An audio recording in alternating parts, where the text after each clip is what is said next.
At the close of the 13th century, the shores of Japan were twice threatened by the forces of the great Mongol warrior Kublai Khan. Twice his great armadas reached the shore, and twice the wind guard Icy sent hurricanes to wreck the fleet.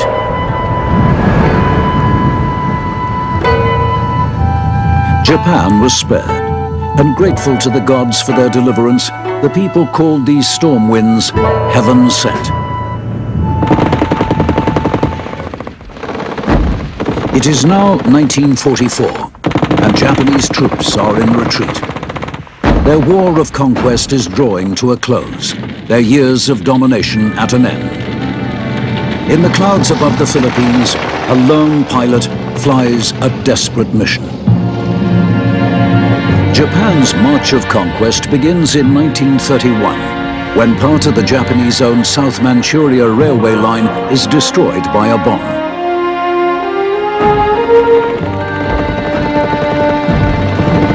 Japanese troops attack their Chinese counterparts, blaming them for the explosion.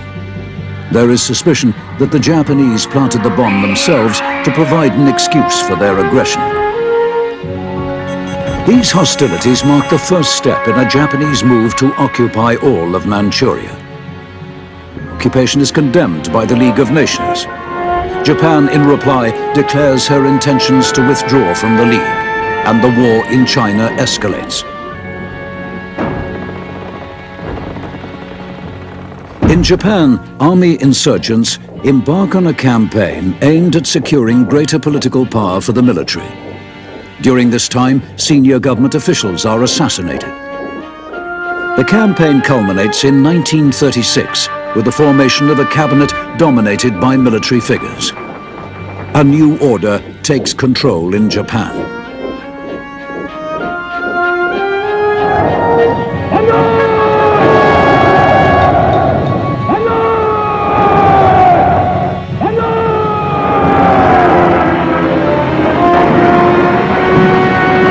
Peking is taken, Nanking sacked.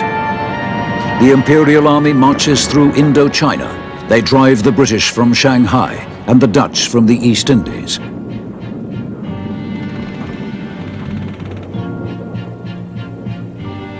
The rising sun flies over Eastern Asia. The Japanese co-prosperity sphere is taking shape. Then, against the advice of Admiral Yamamoto, Japanese planes bomb Pearl Harbor, drawing the United States into war.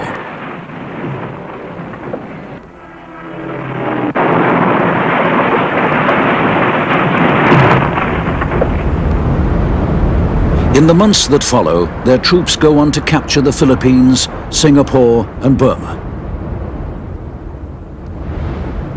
All that is behind them now. In October 1944, Imperial Japan faces its greatest threat since the ships of Kublai Khan.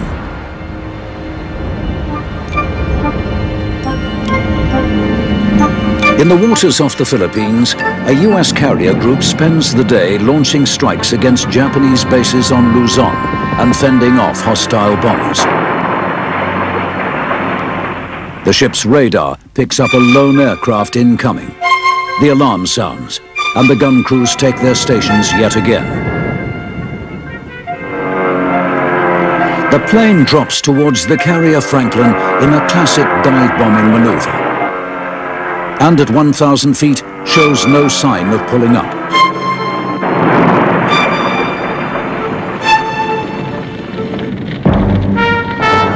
To the crew aboard the Franklin, it is clear that this is no accident. The pilot of the aircraft, Rear Admiral Masafumi Arima, has crashed his plane intentionally. His attack is a graphic symbol of Japan's growing desperation. Arima is the first of the kamikazes.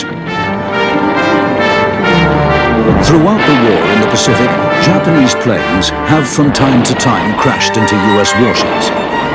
These, however, are planes which are damaged or on fire, their pilots dying or perhaps already dead before impact.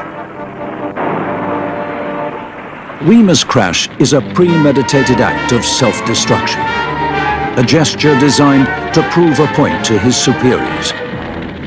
And Arima is not alone in his way of thinking.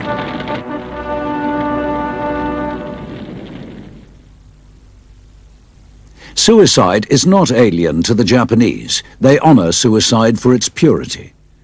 To them, it bears no stigma. Generations of Japanese have been brought up on legends of heroic self-sacrifice by the samurai, Japan's ancient warrior class.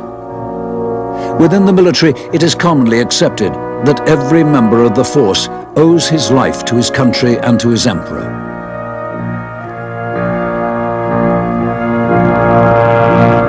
Aircraft carriers and their planes have been the final arbiter in almost every naval engagement in the Pacific.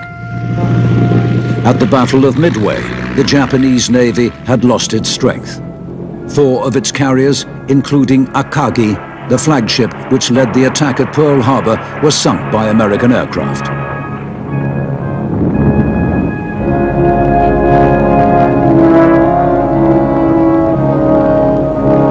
From that point in the war, the US forces were advancing. More and more minds in the Imperial Army were looking to desperate measures as a way to win the war.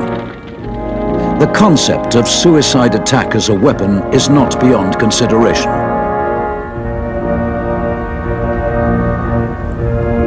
As early as the spring of 1943, officers of the Imperial Navy are drawing up plans for the use of human torpedoes. One lieutenant in favor of the scheme goes so far as to present Fleet Headquarters with a petition written in blood.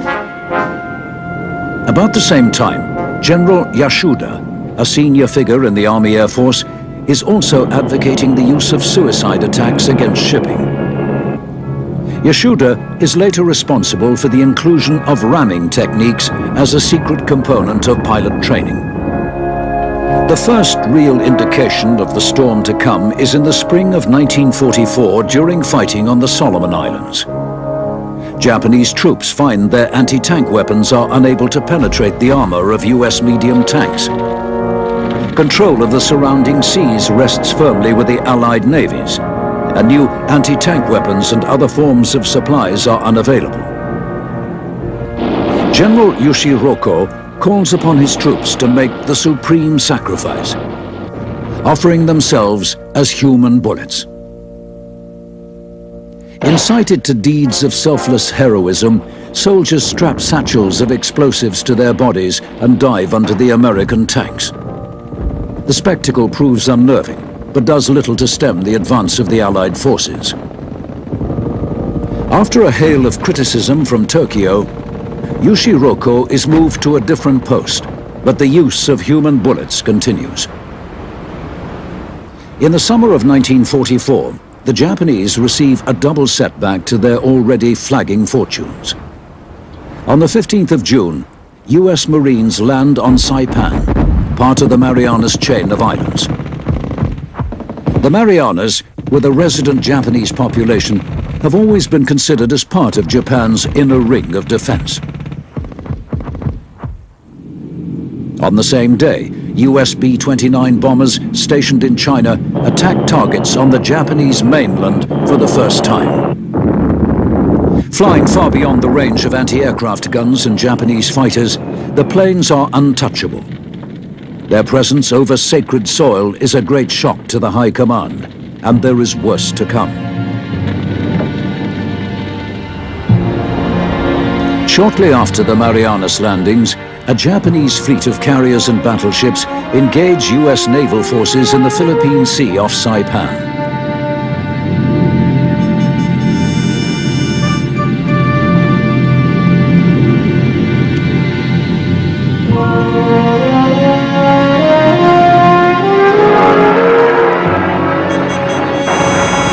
The incident is later referred to by the US forces as the Great Marianas Turkey Shoot. The Japanese lose 3 carriers and over 400 aircraft, and with them the last of Japan's best pilots.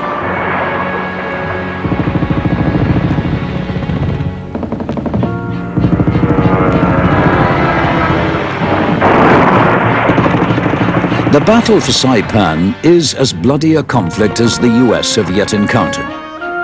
Defending troops and civilians alike see the island as part of Japan. The population have for years been told of horrors which will befall them if they are captured by US forces.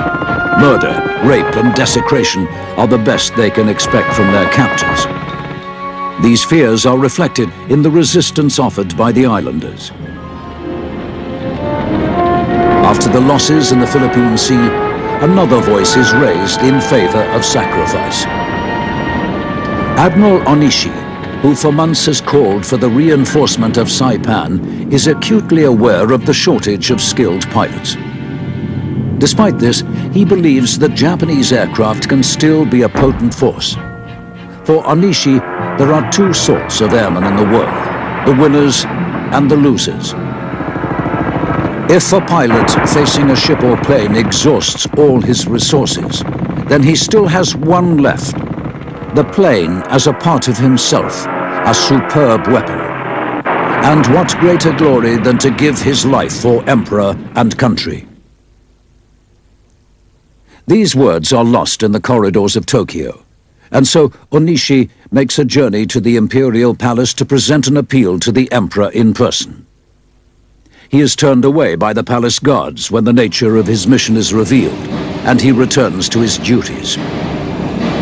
Onishi, chief of the Ministry of Munitions, Arms, Air Control Bureau, is engaged in a program to bring Japanese plane production up to a strength of 500 squadrons. He knows that any amount of plane production will not solve the problem. Japan simply does not have the skilled pilots to man them, nor will it have for some time to come. And for Japan, time is running out. Landing a plane aboard a carrier in any navy is a difficult, dangerous task. Before the war, Japanese pilots were expected to have a minimum of 400 flying hours before they could begin training for carrier operations. It was then another 400 hours on carriers before the pilot was considered competent. The pilots who flew over Pearl Harbor were the best in the world, but they are ghosts now. Since 1942, the Japanese have been forced to cut back their flight training program to the extent where they give practically no training in aerobatics or combat technique, and little in navigation or dead reckoning. A pilot with 200 hours flying time is considered to have graduated.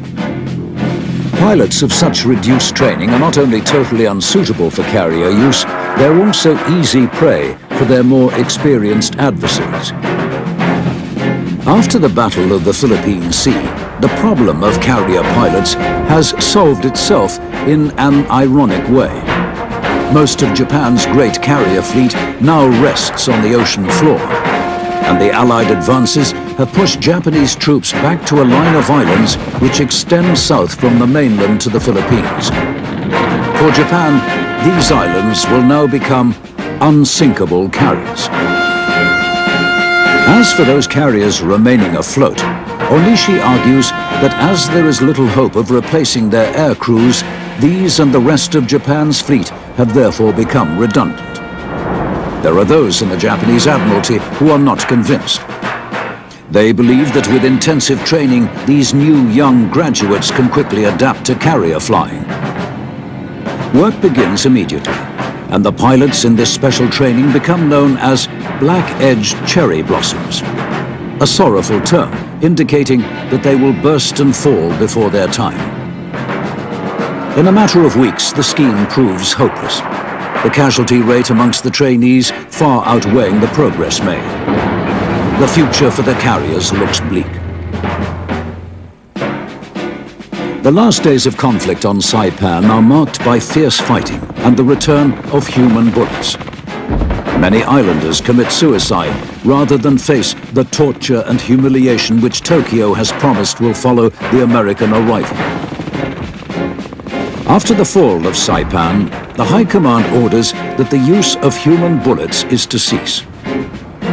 The Japanese are now faced with the greater threat of US bombers stationed on Saipan. The US fleet advances towards the Philippines in the next phase of their Pacific campaign. For weeks, Admiral Terioka, commander of the 1st Air Fleet in the Philippines, has been rejecting suggestions from a Rear Admiral Arima that a suicide strike by 24 aircraft against the advancing US fleet could change the whole course of the war. Arima, influenced by the rhetoric of Admiral Onishi, argues that these desperate times require desperate measures. It is mid-October, and the Japanese have lost more than 5,000 pilots since the start of the year. Admiral Terioka opposes suggestions of special attack because he will not permit the slaughter of his men. He has told Arima that when he can show him how to bring the men back from special attack alive, then he will listen. Terioka is weary of war and can see no point in further suffering. As the Americans make ready their next great naval offensive, so too the Japanese prepare another decisive operation to bring the American advance to a halt. Operation Show is a three-pronged naval attack against the US assault fleet. The Japanese will employ all available forces except their carriers. The carriers will be used as a sacrificial decoy to draw the US carrier force and her aircraft into conflict far away from the rest of the fleet. It is hoped that this will allow the Japanese surface ships to engage without being attacked from the air. The operation requires a leader of great conviction. Admiral Onishi, advocate of supreme sacrifice, is sent to the Philippines to replace the war-weary Terioka. He arrives only hours too late to witness Arima's own supreme sacrifice. Once in the Philippines, Onishi finds that he has scarcely more than 100 planes with which to launch his strike. Some of the US fleet carriers will each have aboard more than 100 combat aircraft, and with them veteran pilots. On the 18th of October, US carrier-based planes attack Japanese-held airfields at Clark Field, Negros, Cebu, and Mabalcat, causing extensive damage. In the evening, Onishi sends out a coded message signaling the start of Operation Show. The next afternoon, Onishi is to meet with Captain Yamamoto of the 201st Air Group. When the captain doesn't arrive, Onishi travels to the 201st headquarters at Mabalcat Airfield. The 201st are considered to be one of the best Japanese units still in service, and some of their pilots have previously used ramming techniques against American bombers. In the absence of their commander, Onishi outlines the vital role for aircraft in the Show operation and the ideal methods of attack against the enemy carriers. Onishi's methods are dependent upon the pilots being highly skilled in combat. There are few, if any, pilots left in the entire Japanese forces skilled enough for this mission. And so Onishi offers the idea of suicide attack as the only realistic chance of success. Onishi cannot order a special attack. The men must make the decision for themselves. With Captain Yamamoto still absent from the base, Onishi presses his deputy, Commander Tamai, to put the proposal to the men. Tamai agrees on the condition that those who volunteer may form a new unit with their own name. Fighting over the previous months has taken a heavy toll on the 201st, and those surviving are in a state of constant tension. In present conditions, few of them expect to survive the war. The enemy is fast approaching. The danger to their homeland growing by the hour, the fate of Japan may rest with them. All of the pilots agree to be part of the Special Attack Unit, and as arranged, the men are to choose a new name. An officer with the group suggests a title befitting men who will deliver their country from its aggressors. Shimpu, whose two characters in Chinese mean God and wind. All present know this means the winds which sank the Mongol fleet, divine winds, known to them by a different name, Kamikaze.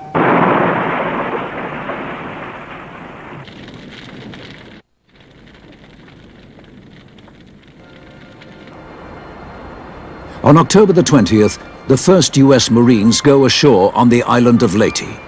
Onishi addresses the Special Attack Unit, or Tokatai, as they will become known. announcing that operations will begin the next morning, and assuring them that the Emperor will hear personally of their sacrifice.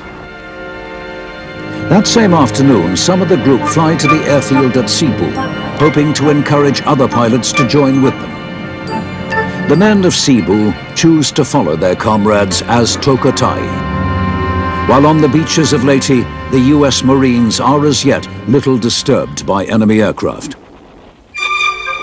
On October the 21st, the first of the Kamikaze take off for glory. Unable to find their targets, they return only to have their planes attacked on the ground by US fighters. There is, however, one spontaneous effort by a pilot not from the Tokotay. He crashes his plane into the cruiser Australia, inflicting heavy casualties. On the 22nd, more Japanese troops and equipment are dispatched for the defense of Leyte.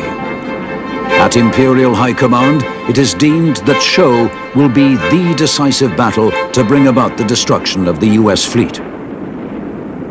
With 3 Japanese naval task forces steaming for the Philippines, the 2nd Air Fleet sends a large detachment to Manila. Their task is to launch a massive strike against the US fleet the day before Japan's warships arrive. Onishi suggests that the 2nd Air Fleet join with the Tokotay. Their commander rejects the suggestion out of hand. On the 24th of October, the massive wave attack takes place. Japanese planes, using conventional tactics, sink 1 carrier and 3 smaller ships. The cost is high, with more than 100 planes shot down.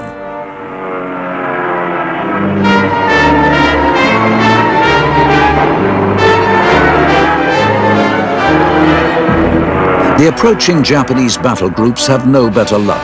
Attacks from submarines, aircraft and surface ships decimate the force. On the same evening, Admiral Nishimura, commanding one of the Japanese task forces, succeeds in sailing his ships right into the sights of a US battle group, allowing all the American guns to open broadside upon his startled fleet.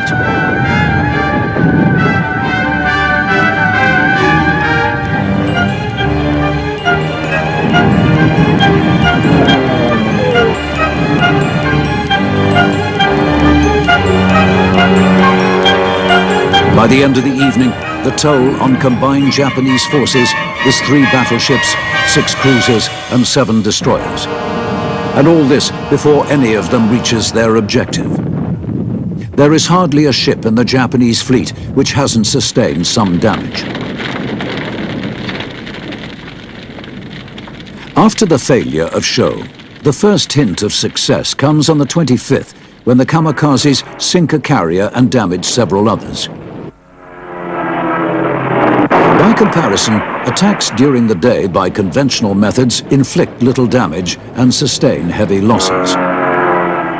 News of the special attack is relayed to the Emperor. After his initial shock, he sends a message of congratulations to the unit. The Kamikazes have received the Imperial Seal of Approval. Onishi now uses the Emperor's words to bolster his recruiting drive for the Tokotay. During the following days, several sorties are flown by the Kamikazes of the Philippines. From the outset, every unit is accompanied by observers sent to report on the glorious achievements of each attack.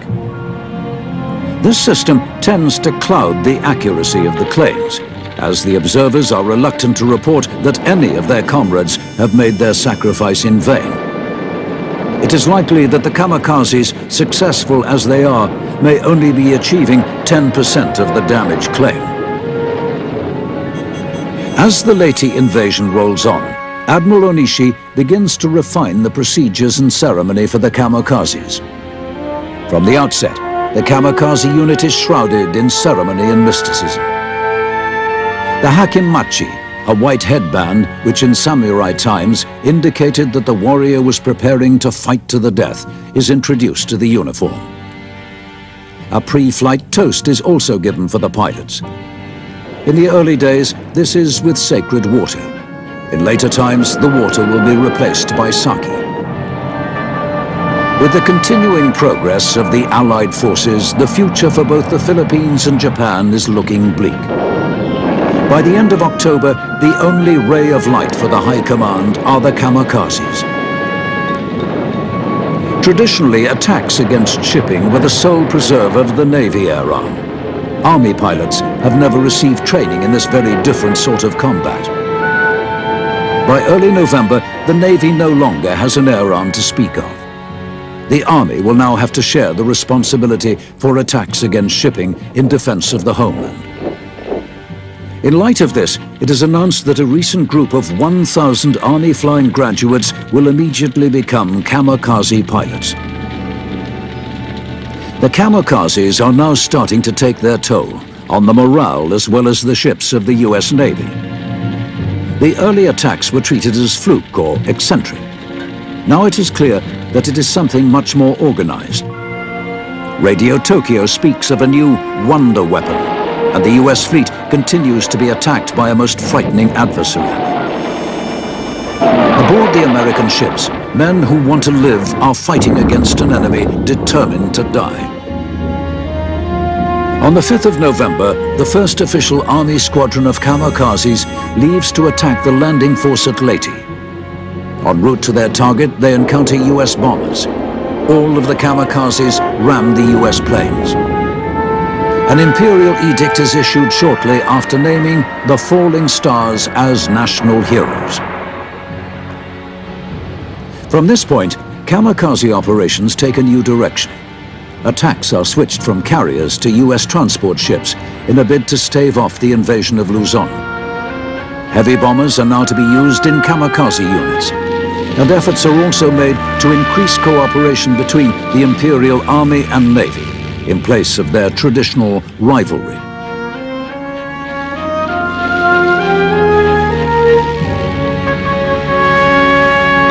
The US naval anchorage at Ulithi is the target of the next phase of the Tokyotai program. On the 20th of November, the Khitan, or human torpedoes, make their debut. Only one of the Khitan succeeds in hitting a target, an oil tanker filled with aviation fuel. The explosions are enormous, and the Japanese are led to believe that these wonder weapons are responsible for sinking at least 3 carriers. The truth is, the Khitan are unstable and prone to going out of control, the majority of them killing their pilots before they reach their targets.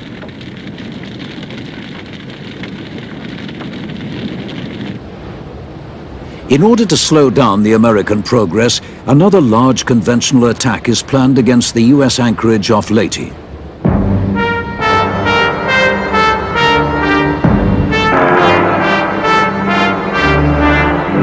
On the 25th of November, an important Japanese supply convoy en route to the Philippines and ships in Manila Harbor are destroyed by planes from 2 US carrier groups stationed off Luzon.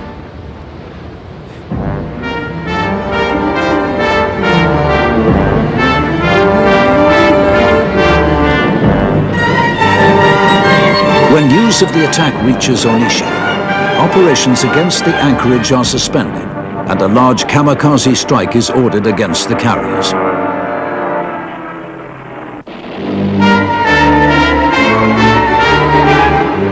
The kamikazes succeed in hitting 4 of their targets, inflicting the most serious damage yet sustained by the US ships.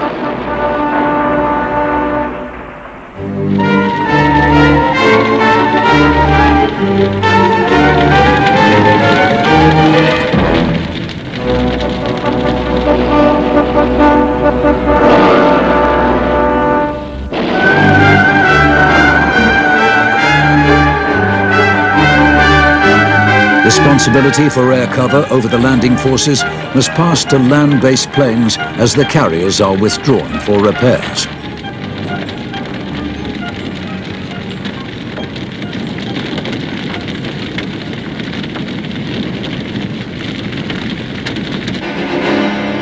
As a counter to the threat of kamikazes, major changes are introduced to US fleet operations. More new destroyers are made available for picket duty around the carrier fleets, while the carriers themselves double the number of fighters aboard to strengthen their combat air patrols. Morale also needs protection, and servicemen on shore leave are put on strict orders not to discuss the suicide attacks. As a prelude to their landings on the island of Mindoro, saturation raids are launched against the Japanese airfields on Luzon. These raids succeed in grounding all Japanese planes for several days.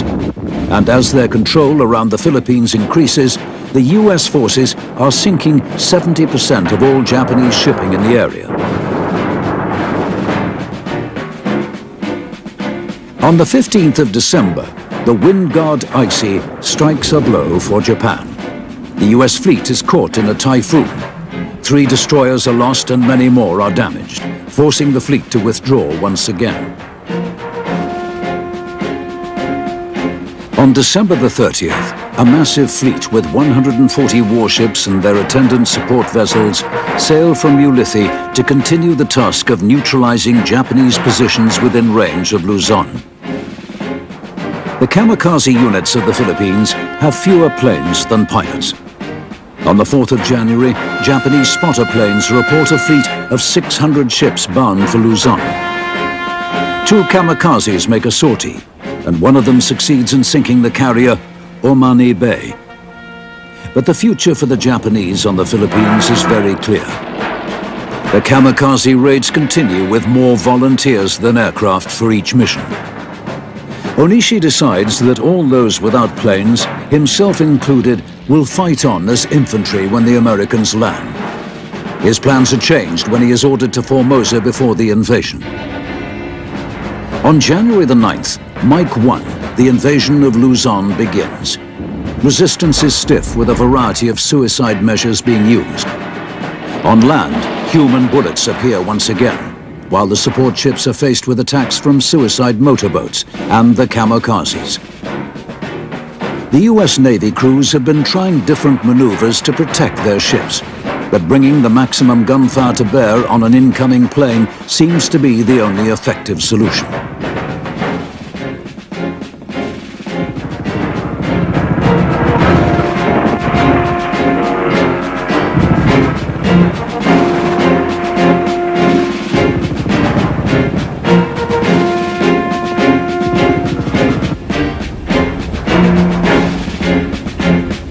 The last organized kamikaze sortie of the Philippines campaign takes place on the 13th of January, a campaign which has cost the lives of 1,200 suicide pilots. As the fighting on the Philippines passes to the army, Onishi is busy in Formosa organizing new kamikaze units. The US fleet are not far behind, and they soon begin their duel with the kamikazes of Formosa. The Japanese expect that Okinawa will be the next US objective, but the Americans are after a base which is within fighter range of mainland Japan, and Iwo Jima is their choice.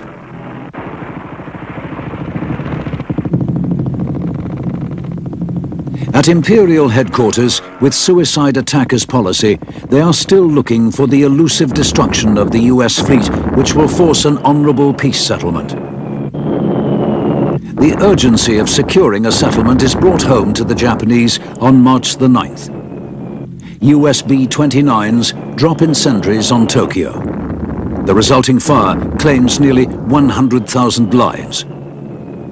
Operation Tan, an all-out attack by kamikazes against the US anchorage at Ulithi, is set in motion. 2 days later, with Tokyo still burning, a flight of Japanese bombers depart on their final mission. Only half of them reach their target area. One plane hits a carrier at anchor, its bomb detonates, but the plane itself is so short of fuel that it fails to explode. The rest of the attackers are shot down or ditched through lack of fuel, and another decisive strike has come to nothing.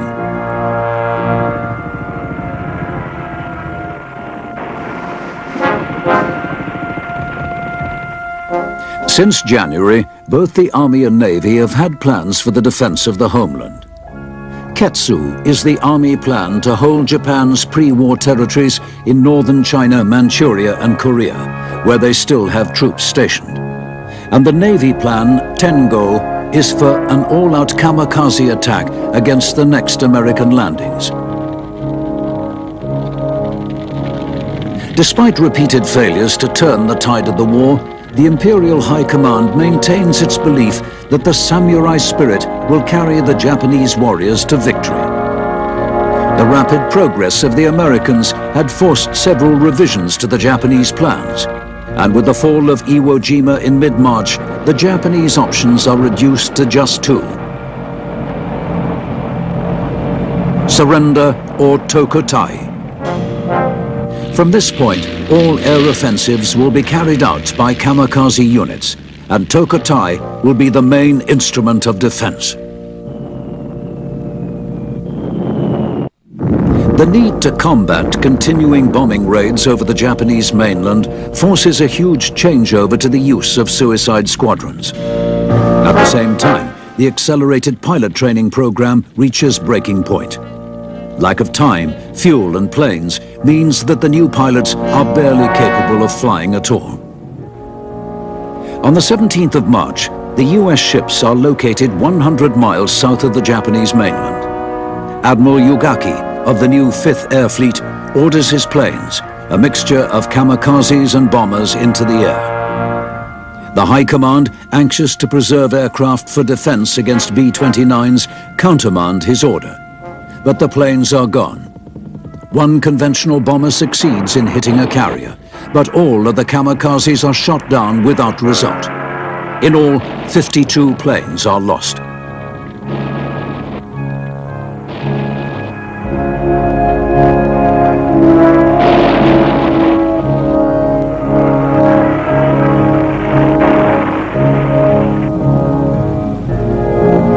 Two days later, conventional pilots, labeled Sukepi or Lechers by their kamikaze colleagues, attack the US fleet again. The term Lechers refers to their preference for earthly delights over those of the Yasukuni Shrine, the spiritual resting place of Japan's dead heroes. The Lechers in turn refer to the kamikazes in less cryptic terms as Kichigai, madmen. A few of the Sukubi succeed in hitting two carriers, inflicting 1,000 casualties aboard the Franklin.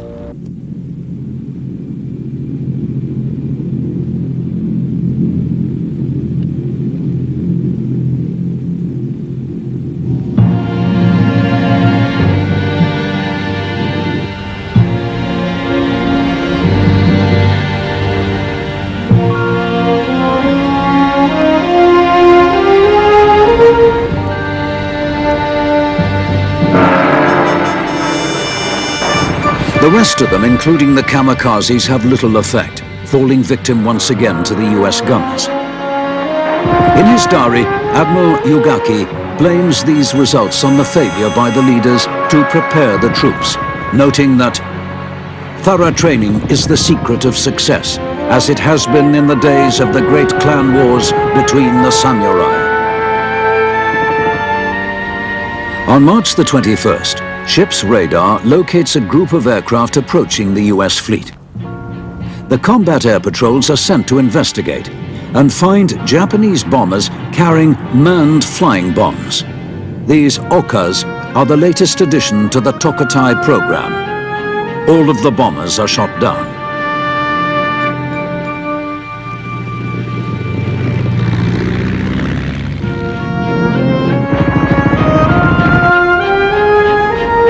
After the mid-March attacks, the damaged carriers are withdrawn for repairs under a heavy escort, and the rest of the fleet moves south.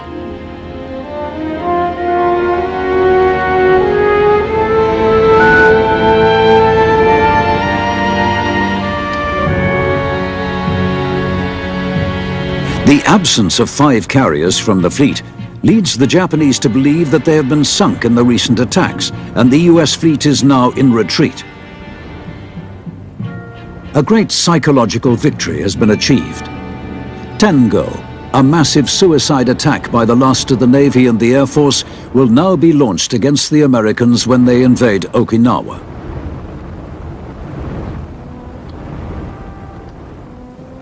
After sailing south for several days, the US fleet breaks off and launches a bombardment on Okinawa, the attack signaling an imminent invasion.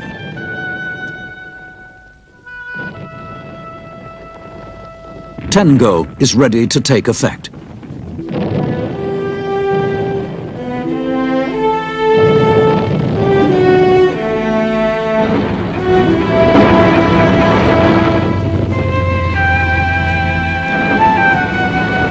While the US forces prepare for their landings, the Japanese on Okinawa are busy concealing themselves in the hills and caves of the island.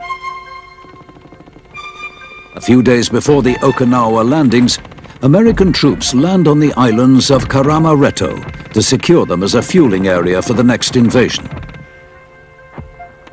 As on Saipan, they encounter fierce resistance.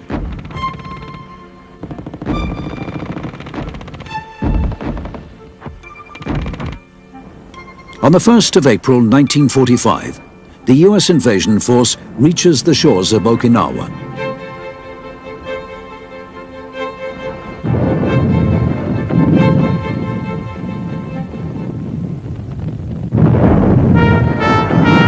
The troops going ashore meet no resistance. The Japanese hold back, waiting to strike when the Americans relax. The hope is by doing this, their attack will also succeed in dealing a massive blow to US morale. In the afternoon, the kamikazes arrive, and the attacks continue over the next days to soften the American reserve.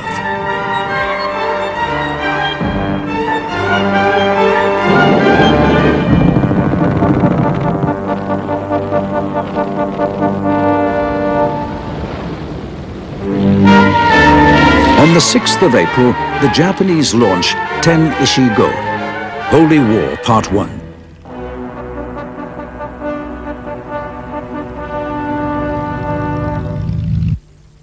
In the radar rooms aboard the US ships, there is confusion at what they see. Traditional attacks by kamikazes have always come in small groups, hoping to evade detection by radar and the combat air patrols. But now a new policy has been introduced.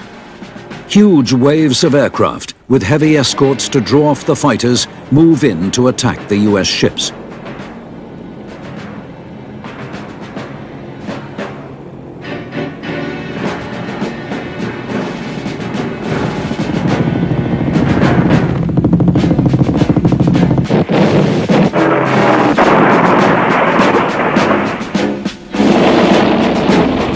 On the 7th, the next phase of Ten-Go takes effect. While the kamikazes continue their attacks, the remaining Japanese fleet, including the world's largest battleship, Yamato, set sail as a surface special attack force. Their task is to destroy the US transports off the beaches of Okinawa. The Yamato is then to run aground and act as a coastal fortress, with all non-essential crew joining the infantry in defense of the island.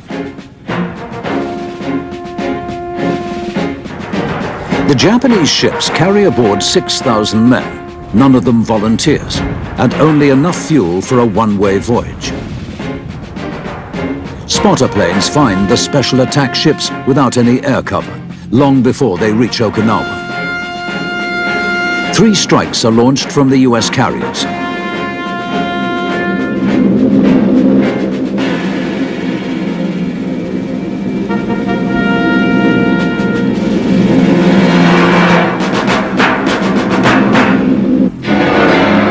The special fleet is attacked and broken up, with Yamato, Yahagi, and 4 other ships sent to the bottom.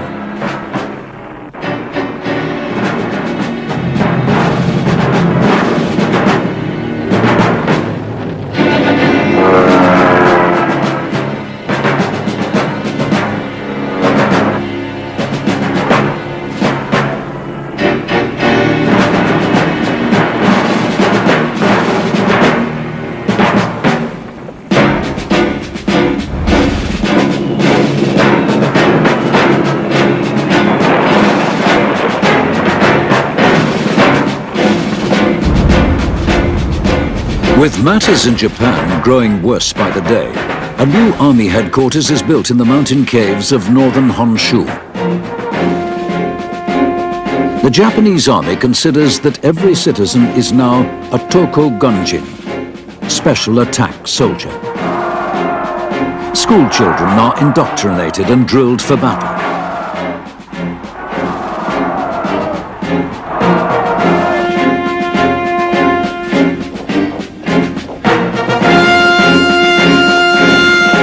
Civilians and old folk learned to march in preparation for the defense of the homeland.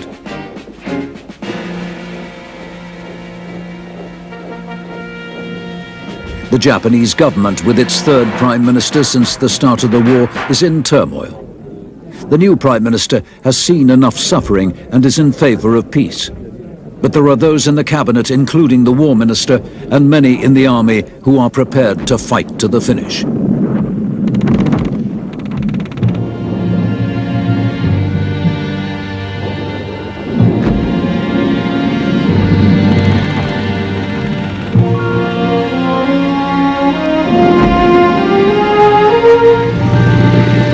From the time of the Yamato sinking, attacks by the kamikazes never cease.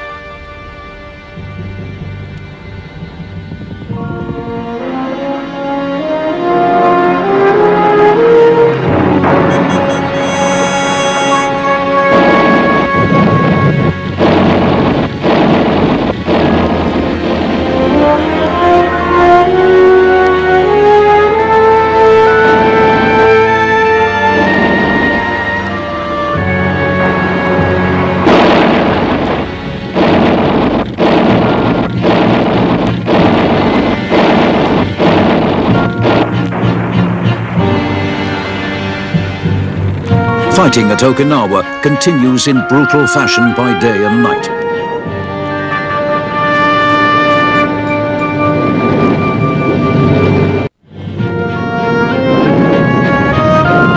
After dark, the threat increases. Ships off the island are subject to attack from Japanese swimmers who climb the anchor chains armed with knives or grenades.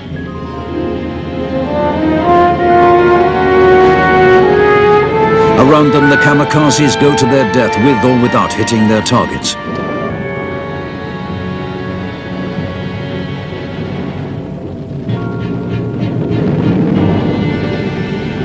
On the 19th of June, the Japanese commander on Okinawa orders all his troops to go out and die.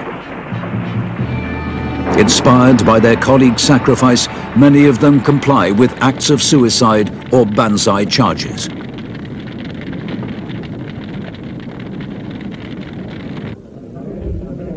Towards the close of the Potsdam Conference, Allied leaders issue a joint statement calling upon Japan to surrender. There are still thousands of soldiers ready to defend the Japanese mainland, and the argument continues between those in favor of surrender and those wishing to fight. On the 6th of August 1945, a US B-29 Enola Gay drops an atomic bomb on Hiroshima.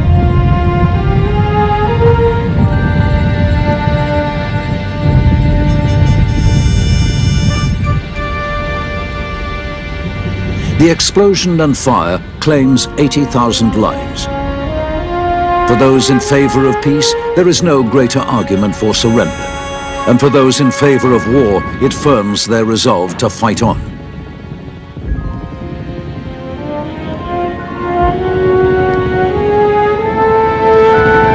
On August the 8th, Russia declares war on Japan and launches an immediate offensive in Manchuria.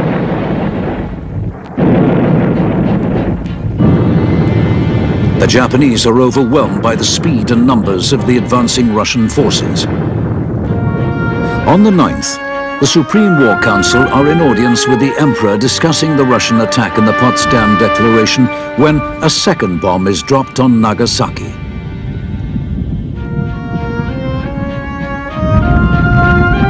The US calls on Japan once again to surrender or be faced with total destruction.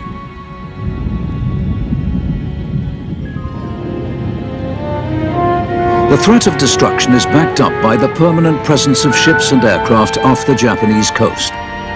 No decisive strike, no amount of sacrifice, no heaven-sent winds will reverse the fortunes now. On the 14th of August, it is announced that the Emperor will make a public broadcast at noon the next day. Some at the War Ministry, anticipating an announcement of surrender, attempt a coup in a bid to prevent the Emperor from making his broadcast, but their efforts are foiled by the palace guards. On the morning of the 15th, US planes launch another attack against targets on the Japanese mainland. Admiral Ugaki announces that he will take part in the day's kamikaze sortie against the US ships. Ugaki rejects appeals from his fellow officers to remain behind, insisting that he may choose the hour and manner of his own death. At noon, the Emperor announces the Japanese surrender, and Admiral Ugaki takes off to lead the last of the kamikazes to glory. A few hours later, Ugaki sends his final radio message. I alone am to blame for our failure to defend the homeland and destroy the arrogant enemy. The valiant efforts of all officers and men of my command during the past 6 months have been greatly appreciated. I am going to make an attack at Okinawa where my men have fallen like cherry blossoms. There I will crash into and destroy the conceited enemy in the true spirit of Bushido, with firm conviction and faith in the eternity of Imperial Japan. I trust that the members of all units under my command will understand my motives, will overcome all hardships of the future, and will strive for the reconstruction of our great homeland that it may survive forever.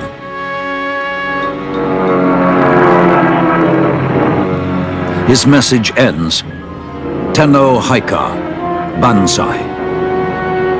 In the evening, as Admiral Ugaki's spirit wings its way to the Yasukuni Shrine, Admiral Onishi, mastermind of the kamikazes who sought to defend the shores of Japan through sacrifice, joins with his ancestors, honor intact, exiting the world by his own hand.